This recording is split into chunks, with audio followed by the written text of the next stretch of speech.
మీరు ఎలాంటి బిజినెస్ చేస్తున్నా ఏఐ టూల్స్ ద్వారా మీ బిజినెస్ ని డబుల్ చేసుకోవచ్చు. జస్ట్ 49 రూపీస్కే ఏఐ టూల్. నమస్తే, వెల్కమ్ టు సుమన్ టీవీ. ప్రస్తుతం మనతో పాటు ఉన్నారు Thodu Needa organisation founder Rajeswari madam. నమస్తే మ్యామ్. నమస్తే నవీన. మ్యామ్, నాకు ఒక డౌట్ ఉంది. చెప్పండి. చాలా మంది భార్యలు, మహిళలు అంటే మనమే, భర్తలకి నరకం చూపిస్తా ఉంటారు.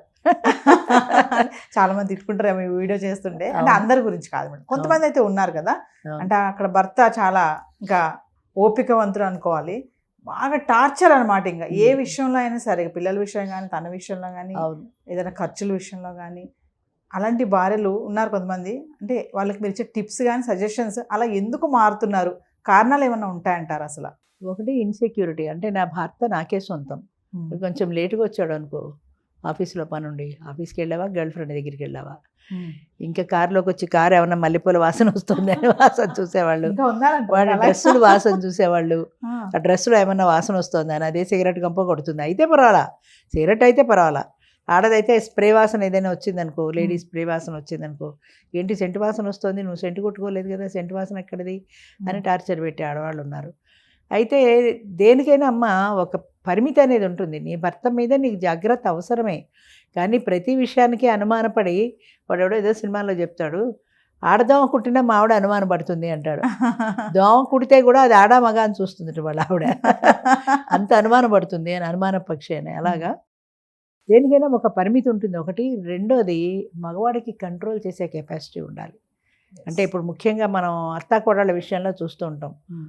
అత్తగారు ఏదో చేస్తుంది, కోడలు కంప్లైంట్ ఇస్తుంది, ఈయన పెళ్ళ మాట విని తల్లినే తిడుతుంటాడు, ఆ తల్లి మనసు హర్ట్ అవుతుంది. అలాంటి కథలు కోకొల్లలు. అక్కడ మగవాడి పాత్ర చాలా కీలకం. అంటే ఎక్కడ ఎవరికి ఎంత ఇంపార్టెన్స్ ఇవ్వాలనేది మగవాడికి తెలియాలి. భార్యకి ఎక్కడ ఇంపార్టెన్స్ ఎంతవరకు ఇవ్వాలి, తల్లికి ఎక్కడ ఇంపార్టెన్స్ ఎంతవరకు ఇవ్వాలి.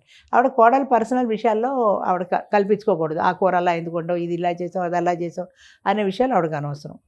అలాగే ఆవిడకి సంబంధించిన విషయాలు కోడలికి అనవసరం. అట్లాగా కంట్రోల్ చేసే కెపాసిటీ మగవాడికి ఉన్నప్పుడు ఎవరు ఏం చేయలేరు. అలాగే భార్య విషయంలో కూడా అంతే, కంట్రోల్ చేసే కెపాసిటీ మగవాడికి ఉండాలి. మంచితనం, మెతకతనం, ఈ రోజుల్లో అతి మంచితనం చేతకంతనం అయిపోయింది. అతి మంచితనం కొద్దీ అది ఏం సాధించినా, సతాయించినా, ఏం చేసినా సరే లీనియన్స్ కూడా భరించి ఉంటాడు అనుకో, అది లీనియన్సే అవుతుంది కదా దానికి. పిల్లలు ఉన్నారనుకో, మొగుడు మీద కోపం పిల్లల మీద చూపిస్తుంది, గిన్నెల మీద చూపిస్తుంది. పిల్లల మీద చూపిస్తే వాడు ఒంటి మీద దెబ్బ పడితే ఊరుకోననే వార్నింగ్ భర్త ఎందుకు ఇవ్వలేడు? అది రాక్షసిని వాడు తీసుకెళ్ళి ఓదారుస్తాడు. కానీ పిల్లాన్ని కంట్రోల్ చేసే కెపాసిటీ లేదు. ఎప్పుడైతే లేదో అది అవకాశంగా తీసుకుని రైజ్ అయిపోతూ ఉంటుంది. ఆ రైజ్ అయ్యే భార్యను కంట్రోల్ చేసే కెపాసిటీ మెయిన్ మగవాడికి ఉండాలి. గుర్రం రౌతు కొద్దీ గుర్రమని నరసమా, అలాగా అది దాని ఇష్టం వచ్చినట్టు పరిగెడుతుంటే దానికి ఒక కళ్ళెం వేయగలగాలి. నువ్వు ఇలా చేస్తే నేను ఒప్పుకోను, నువ్వు ఇలా ఉండాల్సిందే, ఇలా తిరిగి దాటి వెళ్ళడానికి లేదు అనే స్థాయిలో మగవాడు ఉంటే అది సక్రమంగా జరుగుతుంది ఆ సంసారం. లేనప్పుడు వాడికి సుఖం ఉండదు, దీనికి సుఖం ఉండదు. కొంతమంది ఉన్నారు మేడం, మీరు అన్నట్టుగా మగవాళ్ళు కెపాసిటీ ఉండాలి అంటున్నారు కదా. కొంతమంది అసలు మొత్తం లోబడిపోతారు, ఇంకా అసలు డెసిషన్ మేకర్ ఉండరు, ఏముండదు, ఏ విషయంలో ఇన్వాల్వ్ అవ్వరు.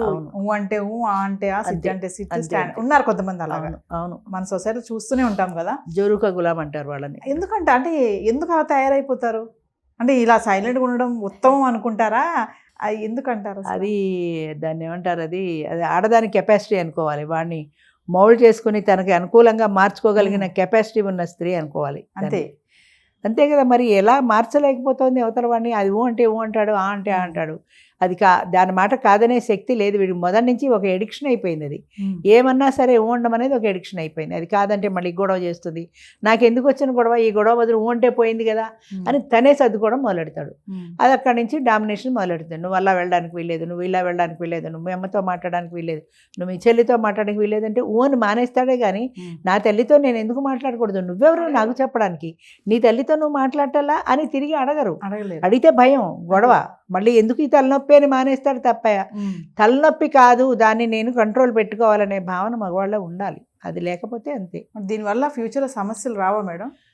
వస్తాయి, అలా భరిస్తుంటే అలవాటు అయిపోతుంది. అనుకోవడం వల్ల మేల్ డామినేషన్ కొన్నాళ్ళు నడిచింది. అంటే మగవాడి పెత్తనంతో ఆడది ఆయన ఏం చెప్తే అదే అని కొన్నాళ్ళు నడిచింది. ఇప్పుడు కాలం మారుతోంది, ఫీమేల్ డామినేషన్ వస్తుంది. అంచేత అది ఎలా చెప్తే అలాగే అనే భర్తలు ఉన్నారు, భార్య కోసం తల్లిని వదిలేసిన భర్తలు ఉన్నారు. ఓల్డేజ్ హోమ్లో ఎన్ని కథలు చూడాలా. అదేంటి అక్కడ దాకా వెళ్ళి రోడ్డు మీద వదిలేసిన వాళ్ళు ఉన్నారు, తల్లిని ఓల్డేజ్ హోముల్లో వదిలేసిన వాళ్ళు ఉన్నారు, కొట్టిన వాళ్ళు ఉన్నారు, తిట్టిన వాళ్ళు ఉన్నారు. ఏది ఏమైనా సరే ఆయన అత్తమామలు చూస్తాడు కానీ తల్లిదండ్రులు చూడడు. ఎందుకని అంటే భార్యని బట్టి వాళ్ళు ముఖ్యం. ఇప్పుడు డామినేషన్ అన్నారు కదా మేడం, అవును, డామినేషన్ అనేది ఒక లిమిట్ వరకు ఉంటే బాగుంటుంది కదా, అంతే, ముద్దుగా అంతే, ఉంటుంది. ఉండాలి. కొంచెం ఆ లిమిట్ దాటితే భార్యనే భర్త అయినా. నరకమే, ఎవరైనా అంతే నరకమే. డామినేషన్ అనేది ఉండకూడదు. అండర్స్టాండింగ్ ఉండాలి ఇద్దరి మధ్యన. Yes. డామినేషన్ కాదు, అండర్స్టాండింగ్ ఉండాలి. ఒక పని ఆయన చేశాడు అంటే ఏమో ఆయనకి ఏమో అవసరమై ఎలా చేశాడో అనుకోవాలి కానీ నువ్వు ఆ పని చేయడానికి వీల్లేదు అనే టర్మ్స్ డిక్టేట్ చేయకూడదు. ఎవరికి డిక్టేట్ చేయకూడదు. Yes. నువ్వు ఇన్నింటిగా ఇంటికి రావాలి, నువ్వు ఇన్నింటిగా ఆఫీస్కి వెళ్ళాలి అనడానికి భార్యకి రైట్ లేదు కదా. అలాగే భార్య కూడా ఏదైనా పని చేస్తుంటే నువ్వు ఆ పని చేయడానికి వీల్లేదు, నువ్వు అలా చేయడానికి వీల్లేదు, నువ్వు ఇలా చేయడానికి వీల్లేదు, నువ్వు ఉద్యోగం చేయడానికి వీల్లేదు. నువ్వు ఉద్యోగం చేయి, జీతం కావాలి కదా, ఉద్యోగం చేయి, కానీ నేను చెప్పినప్పుడు వెళ్ళు అంటే ఎలా కుదురుతుంది? ఆఫీస్ అంటే అర్జెంట్ పని ఉంటే ముందే వెళ్ళాల్సి ఉంటుంది. అంచేత అది అండర్స్టాండింగ్తో వెళ్ళాలి కానీ ఒకరినొకరు డామినేట్ చేసుకునే లైఫ్లో ఎప్పటికీ సక్సెస్ కావు. అది 25 ఏళ్ళైనా అంతే, 50 ఏళ్ళైనా అంతే. అండర్స్టాండింగ్తో వెళ్ళిపోయిన జీవితాలు సక్సెస్ అయినట్టు ఒకళ్ళనొకళ్ళు కంట్రోల్ చేసుకోవాలి, డామినేట్ చేయాలి అనే కోరికతో మొదలెడతారు కొంతమంది. పెళ్ళవగానే మొగుడు చెంగును కట్టేసుకోవాలి, అంచేత వాడిని కంట్రోల్ పెట్టేయాలి అని ఆలోచించే ఆడవాళ్ళు ఉంటారు. ఏదో కొత్త కాబట్టి ఆ కొత్త మొదలు కొన్నాళ్ళు ఒప్పుకుంటాడు. ఒప్పుకున్న తర్వాత ఇంక అదే అలా అలా అలా అలా అలవాటు అయిపోతే ఇంక అంతే. అలాంటి వాళ్ళు ఎప్పటికైనా ప్రమాదమే. Wife and husband relation strong గా ఉండాలి, బాండింగ్ మంచిగా ఉండాలి అంటే కొన్ని టిప్స్ చెప్పండి. పాటించారా వ్యూవర్స్? ఏముండవమ్మా టిప్స్ అంటూ ప్రత్యేకంగా. అండర్స్టాండింగ్ మెయిన్ ఏంటంటే ఒక వ్యక్తి పట్ల ఇష్టం ఉండాలి. భార్య పట్ల భర్తకు, భర్త పట్ల భార్యకి ఒక ఇష్టం ఉండాలి, ఒక బాండింగ్ ఉండాలి. అవతల వాళ్ళ మాట పట్ల విలువ ఉండాలి. అంటే ఆవిడ ఇది చెప్పింది అంటే దాన్ని గౌరవించగలగాలి. గౌరవించే స్థాయిలో ఆమె కూడా మాట్లాడాలి. నువ్వు మీ అమ్మతో మాట్లాడడానికి వీల్లేదు అంటే అది గౌరవించి నేను మాట్లాడనంటే ఎలాగా?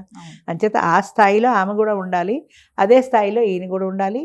ఏదైనా చిన్న చిన్న డిఫరెన్సులు వస్తే ఒక అండర్స్టాండింగ్తో ఇద్దరూ కలిసి ఒక అంగీకారం వచ్చి సమస్యను సాల్వ్ చేసుకోగలగాలి.